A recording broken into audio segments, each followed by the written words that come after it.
জয় হিন্দ, জয় Bharat. Dear viewers, চীনের chairman মাও জেদং, যাকে বাংলায় আমরা কেউ কেউ মাও সেতং বলি, তিনি একবার বলেছিলেন যে তিব্বত হলো আমাদের হাতের তালুর মতো। তিব্বতকে তো আমাদের যে কোনো উপায়ে দখল করতেই হবে, আর তারপর আমরা একে একে হাতের 5টা আঙুল বাড়াবো। লাদাখ, নেপাল, ভুটান, সিকিম আর অরুণাচল প্রদেশ। ইন্টারন্যাশনাল জিওপলিটিক্স সম্পর্কে যাদের সামান্যতম ধারণা আছে তারা জানেন যে তিব্বত সহ লাদাখ, নেপাল, ভুটান, সিকিম আর অরুণাচল প্রদেশকে একে একে দখল করে নেওয়ার এই চাইনিজ আগ্রাসনকে চায়নাস 5 ফিঙ্গার স্ট্র্যাটেজি বলা হয়। আর এই স্ট্র্যাটেজিটাকে বাস্তবায়িত করার জন্য চীন কিন্তু 1-2 বছর নয়, 100 বছরের একটা প্রজেক্ট নিয়ে এগোচ্ছে। কিভাবে চীন এই প্রজেক্টটাকে বাস্তবায়িত করবে আর কিভাবে এই চীনের এই প্রজেক্টটার কাউন্টার করা যাবে, এটা জানতে হলে আমাদের বুঝতে হবে চীন কিভাবে তিব্বতকে দখল করলো আর বাকি 5টা ফিঙ্গার টিপ দখলের জন্য তারা ঠিক কি পরিকল্পনা করছে। তাই একজন ভারতীয় শিক্ষক হিসাবে আমি একে একে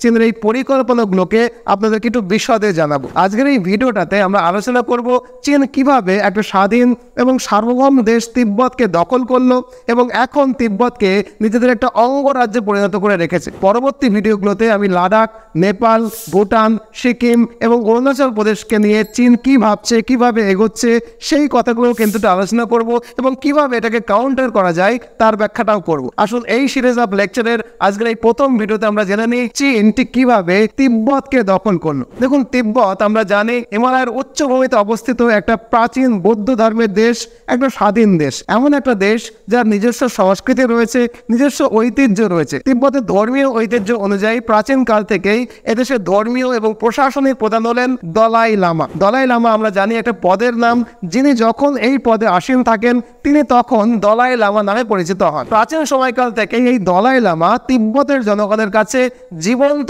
বুদ্ধ হিসেবে সম্মানিত হন, এটা আপনারা অনেকেই জানেন। যাই হোক, চীনের কমিউনিস্টদের দ্বারা এই তিব্বত দেশটা দখল হয়ে যাওয়ার আগে তিব্বত দেশটি 3টি প্রদেশে বিভক্ত ছিল। মানচিত্রে খেয়াল করলে দেখতে পাবেন যে উশাল, আমডো এবং খাম এই 3টি প্রদেশ একসাথে প্রায় 2.5 মিলিয়ন স্কোয়ার কিলোমিটার আয়তনের একটা বিশাল দেশ। প্রত্নতাত্ত্বিক নিদর্শন থেকে জানা যায় যে প্রায় 4 থেকে 5 হাজার বছর আগেও তিব্বতে কিন্তু মানুষের বসবাসের অস্তিত্বের প্রমাণ ছিল। অতএব সেই অর্থে তিব্বতের সভ্যতা কিন্তু পৃথিবীর প্রাচীনতম সভ্যতাগুলোর মধ্যে একটা। ঐতিহাসিকভাবে এই পুরো অঞ্চলটাকে ঐক্যবদ্ধ করা হয়েছিল 7ম খ্রিস্টাব্দে ইয়ারলাং রাজবংশের সময়কালে। এই রাজবংশের রাজা নামরি সংসেন এবং তার ছেলে সংসেন গাম্পা। এই সংসেন গাম্পাকে বলা হয় স্বাধীন তিব্বত রাষ্ট্রের প্রতিষ্ঠাতা। যাই হোক, এই ইয়ারলাং রাজবংশের সময় থেকেই চীন এবং তিব্বতের মধ্যে কিন্তু সীমান্ত নিয়ে বিবাদের শুরু হয়। দীর্ঘ সীমান্ত বিবাদের পর 821 খ্রিস্টাব্দ নাগাদ চীন এবং তিব্বতের মধ্যে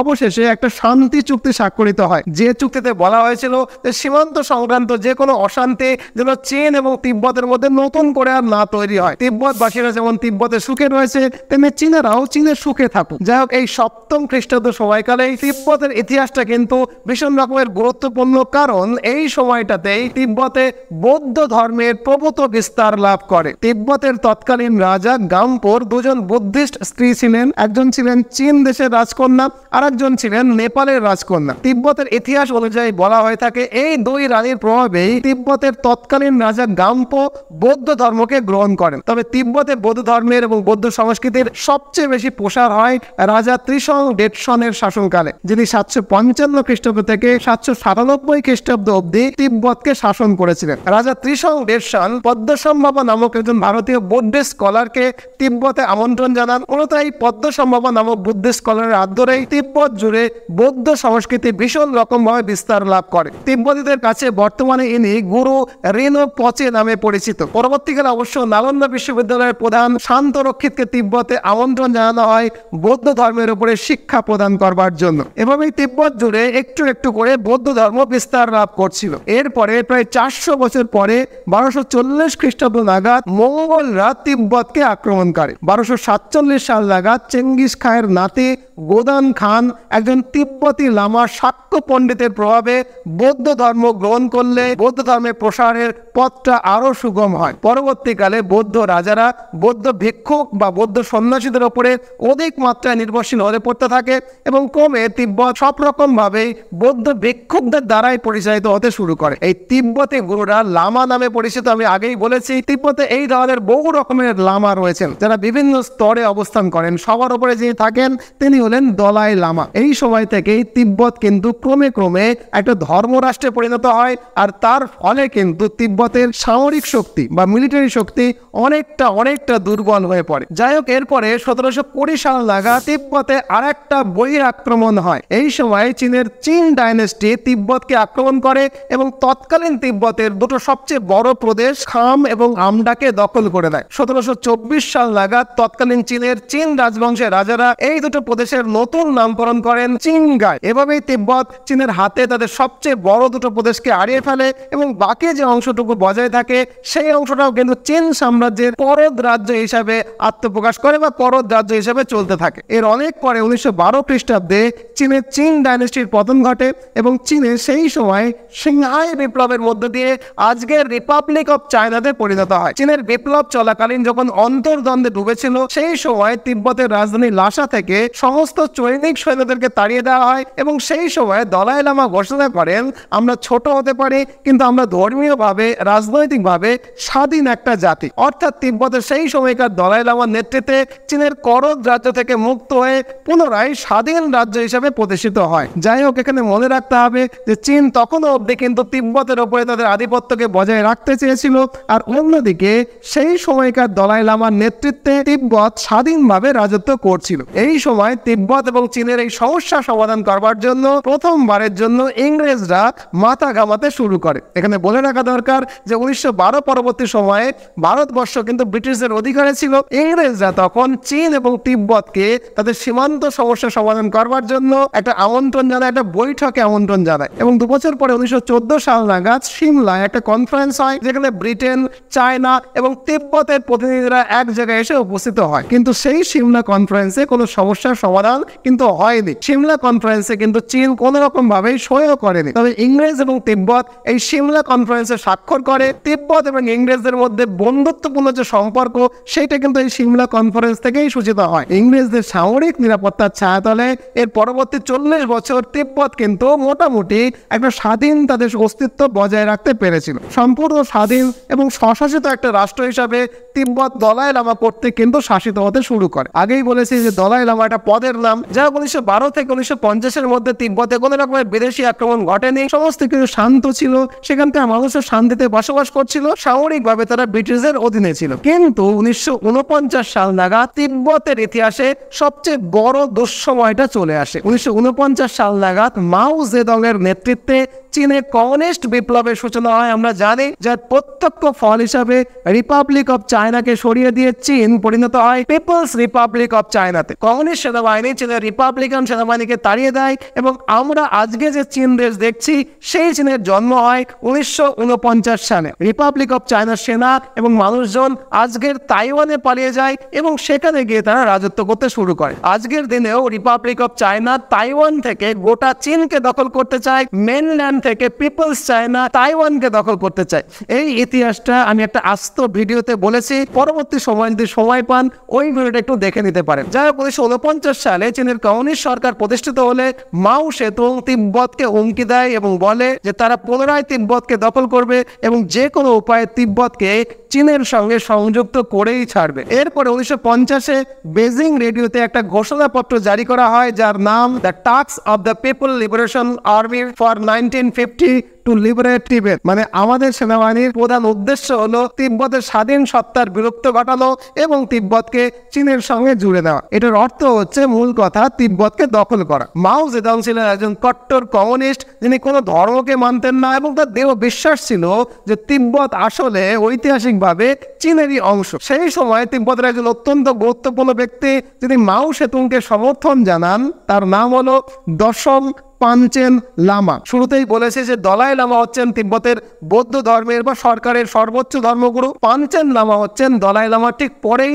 তার ঠিক পরের স্থানাধিকারী বা ডেপুটি, অর্থাৎ তিনি হচ্ছেন সেকেন্ড ইন কমান্ড। আবারও বলছি, দলাই লামা, পাঞ্চেন লামা এগুলো কিন্তু এক একটা পদের নাম, ব্যক্তির নাম নয়। সেই সময় এই যে সেকেন্ড ইন কমান্ড দশম পাঞ্চেন লামা চীনের পক্ষে বিবৃতি দেন। তিনি বলেন, আমার এটা দেখে খুব ভালো লাগছে যে পিপল লিবারেশন আর্মি চায়না দখল করেছে। তিব্বতী জনগণের তরফ থেকে আমরা কমিউনিস্ট চায়নাকে সম্পূর্ণভাবে সমর্থন জানাচ্ছি। এই কথাগুলো শুনে নিশ্চয়ই আপনারা ভাবছেন যে তিব্বতের ইতিহাসে এরকমটা কেন ঘটলো? তিব্বতের একজন লামা কেন চায়নার কমিউনিস্ট সরকারের সমর্থনে কথা বললেন? আসলে এর পেছনে যে কারণটা ছিল সেটা খুব একটা জটিল কারণ নয়। দশম পাঞ্চেন লামাকে তার পজিশনটা দেওয়া হয়েছিল রিপাবলিক অফ চায়না সরকারের তরফ থেকে। পরবর্তীকালে পিপল রিপাবলিক অফ চায়না চায়নার ক্ষমতা দখল করলে তিনি কিন্তু একটু একটু করে কমিউনিস্ট চীনের ঘনিষ্ঠ হয়ে ওঠেন। আসলে পাঞ্চেন লামা শুরু থেকে ছিলেন চীনের লোক। তিনি ভাবছিলেন চীন তিব্বত দখল করলে তিনি চীনের দলাই লামা হতে পারবেন। This is simply a power game. এই অভিলাষে তিনি সরাসরি চীনকে সমর্থন করে বিবৃতি দেন। এখানে অবশ্য একটা কথা বলে রাখা দরকার যে দশম পাঞ্চেন লামা ছিলেন চীনের হাতের পুতুল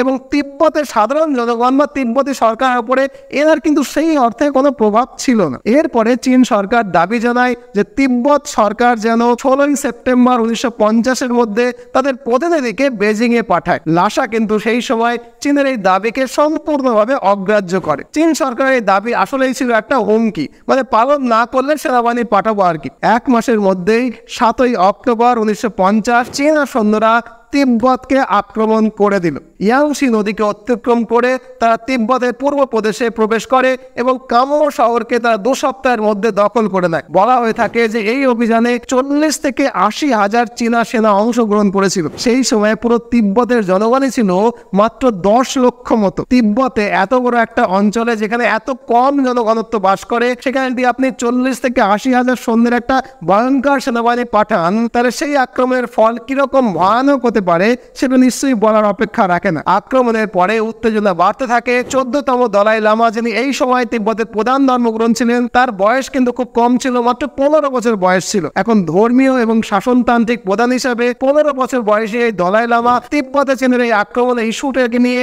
ইউনাইটেড নেশনস বা ইউএন এ পৌঁছে যান এবং ইউনাইটেড নেশনের জেনারেল অ্যাসেম্বলিতে এই আক্রমণ নিয়ে আলোচনাটাও করা হয় এবং অবশেষে পরবর্তীকালে 18 নভেম্বর 1950 সাল নাগাদ ইউনাইটেড নেশনস অফিসিয়ালি চীনের এই আক্রমণকে নিন্দাও করে। কিন্তু ইউনাইটেড নেশনস এর হাতে যেহেতু কোনো নিজস্ব সেনাবাহিনী ছিল না, তাই তারা সেনাবাহিনী তাকে তিব্বতে পাঠিয়ে তিব্বতকে চীনের দখল মুক্ত করতে পারে না। ইউএন বা ইউনাইটেড নেশনস এর চাপে পড়ে এই সময় চায়না তাদের ওয়ার স্ট্র্যাটেজিতে কিছু কৌশলগত পরিবর্তন আনে। সেই সময় যদিও চাইনিজ সেনাবাহিনী অত্যন্ত সুবিধাজনক জায়গায় ছিল, তারা পুরো তিব্বতের ওপরে নিজেদের অধিকার কার্যত কায়েমও করে নিয়েছিল, তথাপিও চায়না আসলে গোটা পৃথিবীকে দেখাতে চাইছিল যে তারা জবরদস্তি করে কোনো অঞ্চলে আধিপত্য কায়েম করতে চায় না। গোটা বিশ্বকে দেখানোর জন্য চীন সেই সময় কিছু তিব্বতী প্রতিনিধিদের সাথে সমঝোতার বার্তা পাঠান এবং 1951 সালে তিব্বত তাদের এক প্রতিনিধি দলকে চীনের রাজধানী বেজিং এ পাঠায়। কিন্তু বেজিং এ পৌঁছানোর পর তৎকালীন চীন সরকার এই তিব্বতী প্রতিনিধিদেরকে একটা লম্বা ডকুমেন্টস ধরিয়ে দেয় এবং বলে, এইটা হচ্ছে আমাদের এগ্রিমেন্ট এবং তোমাদেরকে এক্ষুনি এই এগ্রিমেন্টে স্বাক্ষর করতে হবে। ওই প্রতিনিধি দলের কাছে কোনো সুযোগই ছিল না তারা দলাই লামার সঙ্গে কোনো আলোচনা করবে বা তিব্বতের সরকারে যারা বসেছিল তাদের কোনো অনুমতি নেবে। বাধ্য হয়ে তারা এই ডকুমেন্টে স্বাক্ষর করে দেয়। কি ছিল এই ডকুমেন্টে? এই ডকুমেন্টের নাম ছিল agreement of central people's government and peaceful liberation of Tibet. আমরা এটাকে বলি 17 পয়েন্ট এগ্রিমেন্ট। এই এগ্রিমেন্টের প্রথম পয়েন্টটাই ছিল তিব্বতীদের কাছে একটা ভয়ঙ্কর বেদনাদায়ক একটা পয়েন্ট। প্রথম পয়েন্টে বলা ছিল তিব্বতী মানুষদের পুনরায় তাদের মাতৃভূমিতে ফিরিয়ে আনা হবে। এখানে মাতৃভূমি মানে আসলে চায়না, মানে চীনের অংশ হয়ে যাবে তিব্বত। যদিও পরবর্তী পয়েন্টগুলোতে কিছু ভালো ভালো কথাও লেখা ছিল, যেমন তিব্বতকে অটোনমি বা স্বায়ত্তশাসন দেওয়া হবে, বৌদ্ধ ধর্মকে সম্মান করা হবে, বা বর্তমানে তিব্বতে যে রাজনৈতিক ব্যবস্থা চলছে চীন সরকার তাতে কোনো রকম ভাবে সেই অর্থে হস্তক্ষেপ করবে না। সেই সময়ে মাত্র 16 বছর বয়সী দলাই লামা এই এগ্রিমেন্টটাকে পড়লেও তার আদতে কিন্তু কোনো কিছু করারই ছিল না। এরপরে কিছুদিন অবশ্য এইভাবেই শান্তিপূর্ণভাবে চলছিল, কিন্তু সমস্যা দেখা দিল কয়েক বছর পর। চীন যখন তাদের তাদের এই এগ্রিমেন্টে দেওয়া প্রতিশ্রুতি থেকে সম্পূর্ণভাবে ইউটার্ন নিল বা সরে গেল। কারণ চীনের কাছে এই এগ্রিমেন্টটার সবকটা পয়েন্টে ছিল 99 পয়েন্ট মাত্র। বাস্তবে চীন কি করবে সেটা তো তারা শুরুতেই ঠিক করে রেখেছিল। যাই হোক, 1954 সাল থেকে 1955 সালের মধ্যে দলাই লামা প্রথমবার চীনে যান, মানে আমন্ত্রণে যান, এবং চীনের উন্নতি দেখে তিনি ভীষণভাবে অবাক হন। চীনের শিল্প, সুপরিকল্পিত যাতায়াত ব্যবস্থা, অসাধারণ পরিকাঠামো দেখে সেই সময় তার মনে হয়েছিল যে চায়না থেকে আমাদের অনেক কিছু শেখার আছে। কিন্তু তখন তিনি জানতেন না যে এর সবটাই কিন্তু আসলে চীনের একটা স্ট্র্যাটেজি তাকে দেখানো হচ্ছিল। পরের স্টেপে চীনের সরকার বেশ কিছু তিব্বতী অফিসার এবং তিব্বতী প্রতিনিধিদেরকে চায়নাতে আমন্ত্রণ জানায় চায়নার উন্নতিটাকে দেখানোর জন্য। তাদেরকে বোঝানোর চেষ্টা করে, দেখো যে চায়নার কিরকম উন্নতি ঘটেছে, তোমাদেরকেও চায়নার মতো উন্নতি করতে হবে, ইত্যাদি ইত্যাদি। তৃতীয় স্টেপে বেশ কিছু লামা এবং তিব্বতী প্রতিনিধিদেরকে আমন্ত্রণ জানানো হয় চীনের পলিটিক্যাল রি এডুকেশন প্রোগ্রামে যোগদান করবার জন্য।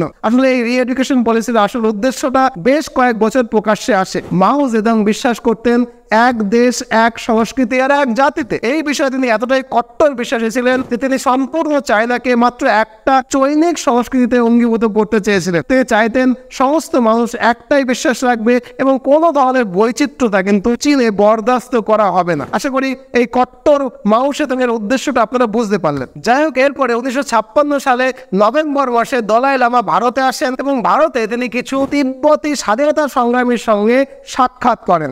এই তিব্বতী স্বাধীনতা সংগ্রামীরা ছিল আসলে গেরিলা যোদ্ধা। দলাই লামা জানতে পারেন যে তিব্বতে বেশ কিছু গেরিলা যোদ্ধা রয়েছে অলরেডি, যারা চাইনিজ অকুপেশনের বিরুদ্ধে অস্ত্র হাতে তুলে নিয়েছে। এদের সাথে কথা বলার পরে এই অল্প বয়সী দলাই লামা চোখ খুলে যায়।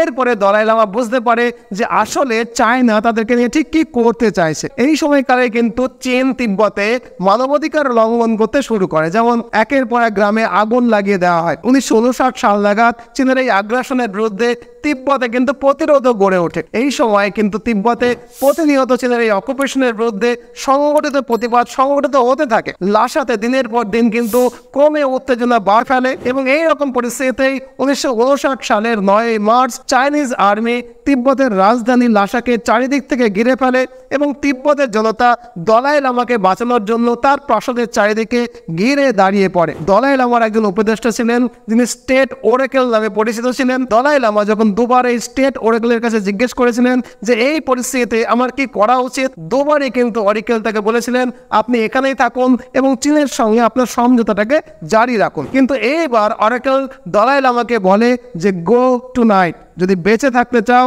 তাহলে আজকে রাতেই তিব্বত থেকে পালিয়ে যাও। 17 মার্চ 1959 সালে লাসাতে এই সময় একটা হাঙ্গামা শুরু হয়ে যায়।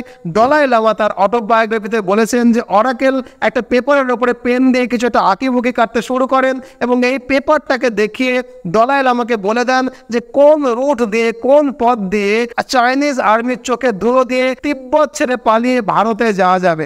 যে সময় অরাকেল দলাই লামাকে এই উপদেশ দিচ্ছিল সেই সময় কিন্তু প্রাসাদের বাইরে বড় বড় দুটো বিস্ফোরণ ঘটে যায়। লাসার কাছে জুয়েল পার্কে একটা আর প্রাসাদের একেবারে কাছে একটা। দলাই লামা শেষমেশ ছদ্মবেশে চুপি চুপি রাজপ্রাসাদ থেকে বেরিয়ে যান।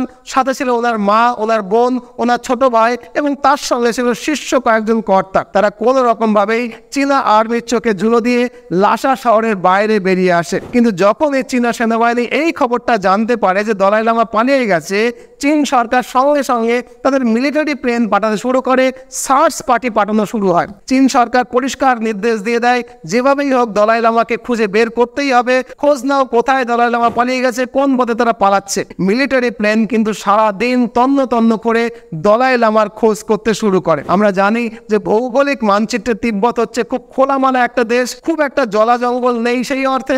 তাই এই পরিস্থিতিতে তিব্বতের লুকোনোরও কিন্তু সেই রকম কোনো জায়গা ছিল না। আর এই জন্যই চীনের সৈন্যদের চোখ এড়ানোর একটাই উপায় ছিল যতটা সম্ভব রাত্রিবেলা ট্রাভেল করা। একটা সময় খুব এমনও হয়ে গেছিল যে খুব কাছাকাছি চীনের এই সার্চিং প্লেনগুলো চলে এসেছিল এবং এত কাজ দিয়ে চাইনিজের মিলিটারি প্লেনগুলো গিয়েছিল যে দলাই লামা এবং তার সঙ্গীরা ভেবেছিল এবারই হয়তো তারা ধরা পড়ে যাবে চীনের মিলিটারি হাতে। কিন্তু সৌভাগ্যবশত ওই প্লেনটা তাদেরকে দেখতে পায়নি। কয়েক রাত এভাবে চলার পর তারা ইস্টার্ন হিমালয় রেঞ্জে গিয়ে পৌঁছয় এবং এই দীর্ঘ সফরে কিন্তু তাদের খাওয়া দাওয়ার সেই অর্থে কোনো সুযোগই ছিল না। কার্যত তারা পোকা মাকড় খেয়ে দিন কাটাচ্ছিল। এখানে একটু মনে রাখতে হবে যে এরা প্রত্যেকে কিন্তু রয়্যাল ফ্যামিলিতে বিলং করতো। পুরো জীবন এরা কিন্তু রাজকীয় বিলাসবসনের মধ্যে মধ্যে দিয়ে জীবন কাটিয়েছে, অথচ তাদের জীবনে এমন একটা সময় এলো যে তাদের কাছে খাওয়ার মতো কিছু ছিল না, ক্রমাগত তাদের পালাতে হচ্ছিল, একটা জায়গা থেকে আরেকটা জায়গায় তারা ক্রমশ পালাচ্ছিল। এই সফরে অবশ্য তারা একটা অপ্রত্যাশিত ভাবে সমর্থন পেয়েছিল, যেটা না বললেই নয়, আর সেটা হচ্ছে আমেরিকার সিআইএ এর কাছ থেকে। আসল ব্যাপারটা হচ্ছে আমেরিকা তাদের সিআইএ এজেন্টগুলোকে তিব্বতে রেখেছিল, কিছু ভারতে কিছু রেখেছিল এবং বেশ কিছু রেখেছিল এই যে পথ দিয়ে তারা যাবে সেই হিমালয়ান রেঞ্জে। এই কথাটা শোনার পর নিশ্চয়ই আপনারা জানতে চাইবেন যে হঠাৎ আমেরিকা বা সিআইএ কেন এই তিব্বতকে সাহায্য করতে এগিয়ে এলো। চলুন আমরা একটু ফ্ল্যাশব্যাকে যায়। দেখুন, আসলে আমেরিকার ভয় ছিল এখান থেকে তৃতীয় বিশ্বযুদ্ধ শুরু হয়ে যেতে পারে, কারণ সেই সময়টা কিন্তু ঠান্ডা লড়াই চলছিল, ঠান্ডা যুদ্ধ চলছিল। চীন ছিল সেই ঠান্ডা যুদ্ধে সোভিয়েত ইউনিয়নের অন্যতম বড় সঙ্গী। তাই সিআইএর এজেন্টরা তিব্বতের স্বাধীনতা সংগ্রামীদেরকে গেরিলা যুদ্ধের প্রশিক্ষণ দিচ্ছিল। 1959 সালের 10ই মার্চ তিব্বতে যখন বিদ্রোহ ঘটলো, তখন দলাই লামা যে তিব্বতে আর সেফ নন এটা কিন্তু সিআইএর লোকরা টের পেয়েছিল এবং সেই মতো দলাই লামাকে গাইডও করেছিল। দলাই লামার সঙ্গে যে শীর্ষকর্তারা ছিলেন তারা প্রত্যেকেই কিন্তু আসলে সিআইএর দ্বারা প্রশিক্ষিতও ছিলেন। 16-17 বছর বয়সী দলাই লামা অবশ্য সেসবের কিচ্ছুটি জানতেন না। যাই হোক, দুর্গম রাস্তা অতিক্রম করে শেষে তারা তিব্বতের শেষ গ্রামে এসে পৌঁছন। আর এখান থেকে তারা ভুটানে অবশ্য ঢুকতে পারতেন, কিন্তু তারা সেই ঝুঁকিটা নিলেন না, কারণ সেখানে তারা চাইনিজ আর্মির আক্রমণের মুখে পড়তে পারার মতো সম্ভাবনা কিন্তু থেকেই যাচ্ছে। অবশ্যই 6 মার্চ তারা ভারতের সীমান্তে এসে পৌঁছলেন। পণ্ডিত জওহরলাল নেহরুকে দলাই লামা কিন্তু সেই সীমান্তে বসে একটা চিঠি লিখলেন এবং চিঠিতে দলাই লামা জানালেন যে তিব্বতে কি পরিস্থিতি, কোন পরিস্থিতির মধ্যে দিয়ে তাকে তিব্বতকে ছেড়ে আসতে হয়েছে,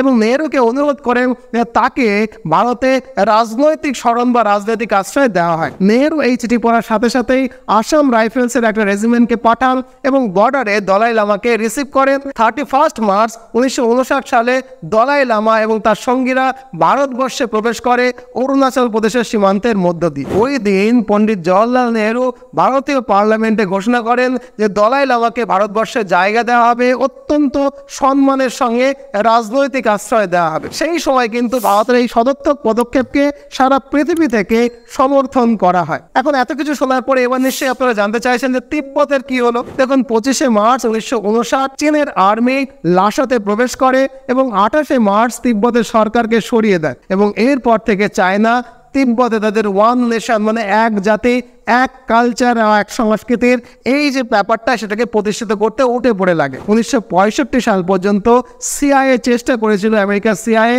যে তিব্বতে বিদ্রোহীদের মাধ্যমে তিব্বতকে পুনরায় চায়না থেকে আলাদা করে আর স্বাধীন রাষ্ট্র হিসেবে প্রতিষ্ঠিত করতে, কিন্তু শেষ পর্যন্ত কিন্তু ইউএসএ এইটা করতে ব্যর্থ হয়ে যায়। আর এভাবেই 1966 সালের পর থেকে মাও সেতুং অবাধে কার্যত তার এজেন্ডাটাকে তিব্বতে প্রতিষ্ঠা করে ফেলে। 1966 থেকে 1976 মধ্যে সবচেয়ে বড় আক্রমণ দেখা যায় তিব্বতের সংস্কৃতির উপরে। বৌদ্ধ সংঘগুলোকে একে একে ধ্বংস করে দেওয়া হয়, বিভিন্ন সাংস্কৃতিক কেন্দ্রগুলোকে সম্পূর্ণভাবে ডিস্ট্রয় করে দেওয়া হয় এবং এই 10 বছরের মধ্যে প্রায় 1 মিলিয়ন তিব্বতীকে নির্বিচারে হত্যা করা হয় বা তাদেরকে অনাহারে মরতে বাধ্য করা হয়। 6000-এরও বেশি বৌদ্ধ মঠকে ধ্বংস করে ফেলেছেন এবং এই সময়ে কিন্তু তিব্বতে প্রথম দুর্ভিক্ষ দেখা যায়। ইতিহাস বলছে এর আগে তিব্বতে কোনোদিন কোনো সময় কিন্তু দুর্ভিক্ষ হয়নি। এই চাইনিজ অকুপেশনে প্রায় 3 লাখেরও বেশি তিব্বতী মারা গেছিল এই দুর্ভিক্ষের কবলে পড়ে, বা বলা ভালো চীনের তৈরি করা দুর্ভিক্ষের কবলে পড়ে। এই 10 বছরে তিব্বতের প্রাকৃতিক সম্পদকেও ধ্বংস করে ফেলেছিল চীন। চীন তিব্বতের প্রায় 80% বনভূমিকে ধ্বংস করে ফেলে ইনফ্রাস্ট্রাকচার তৈরি করার জন্য।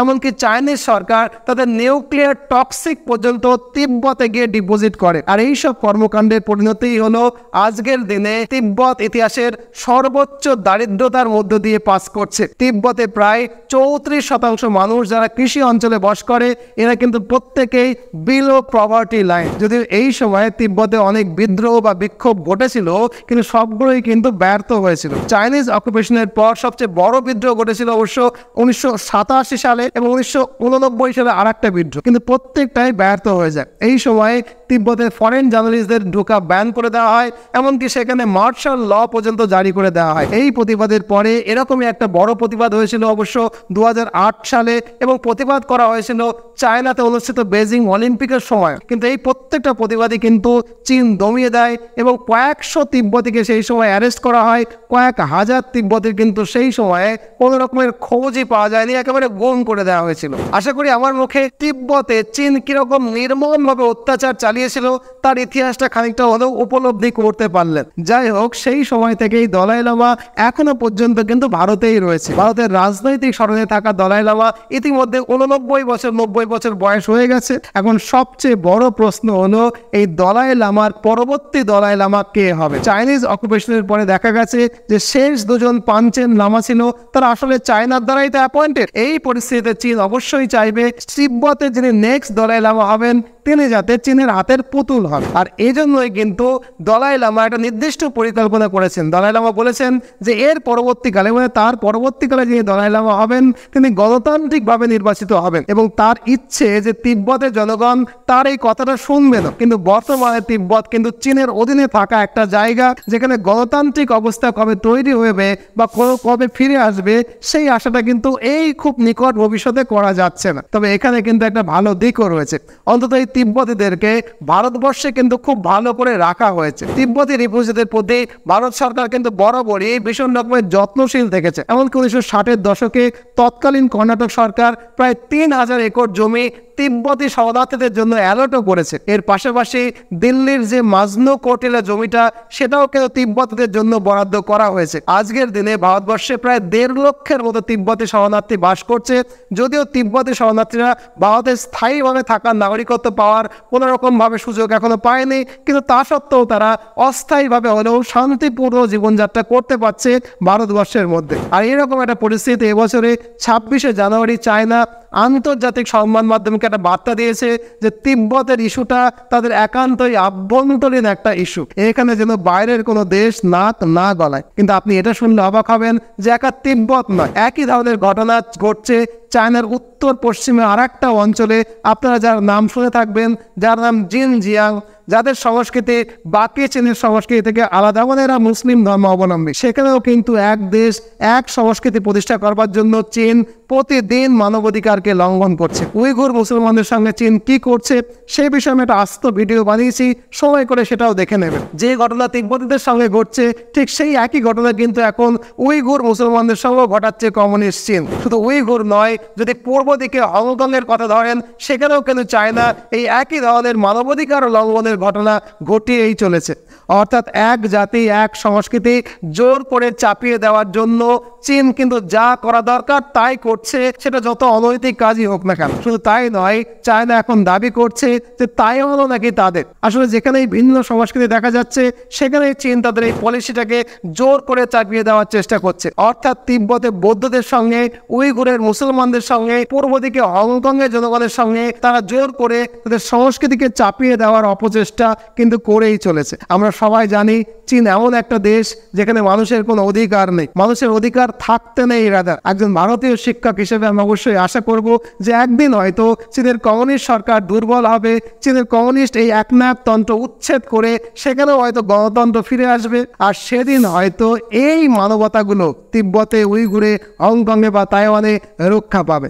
একজন ভারতীয় শিক্ষক হিসেবে নিশ্চয়ই চাইব ভারতবর্ষ শুধু নয়, পৃথিবীর সমস্ত গণতন্ত্র প্রিয় মানুষ সম্মিলিতভাবে তিব্বতের পাশে থাকবে, হংকংয়ের পাশে থাকবে, উইঘুরের মুসলমানদের পাশে থাকবে বা তাইওয়ানের পাশে থাকবে। তো এই হলো পুরো ঘটনাটা আমি পুঙ্খানুপুঙ্খভাবে ব্যাখ্যা করে বললাম। পরবর্তী এপিসোডগুলোতে আমি কিন্তু একে একে লাদাখে চীন কী ভাবছে, নেপালে কী ভাবছে, ভুটানে কী ভাবছে, সিকিমে কী ভাবছে বা অরুণাচল প্রদেশে কী পলিসিতে তারা এগোচ্ছে তার পুঙ্খানুপুঙ্খ ব্যাখ্যা করব, এবং এগুলোকে কাউন্টার করবার জন্য ইন্ডিয়ার কী করা উচিত, ভারতের কী পদক্ষেপ নেওয়া উচিত সে বিষয়ে আলোকপাত করব। আশা করি ভালো লেগেছে। ভিডিওটা যদি ভালো লাগে নিশ্চয়ই লাইক করবেন, নতুন হলে চ্যানেলটাকে সাবস্ক্রাইব করে রাখবেন। আর কীরকম লাগলো আপনার এই অভিজ্ঞতাটা আমার কাছে এই গল্পটা শোনার কমেন্ট বক্সে নিশ্চয়ই কমেন্ট করে জানাবেন। ভালো থাকুন, নতুন ভিডিও নিয়ে আবার দেখা হবে। আজ এ পর্যন্তই।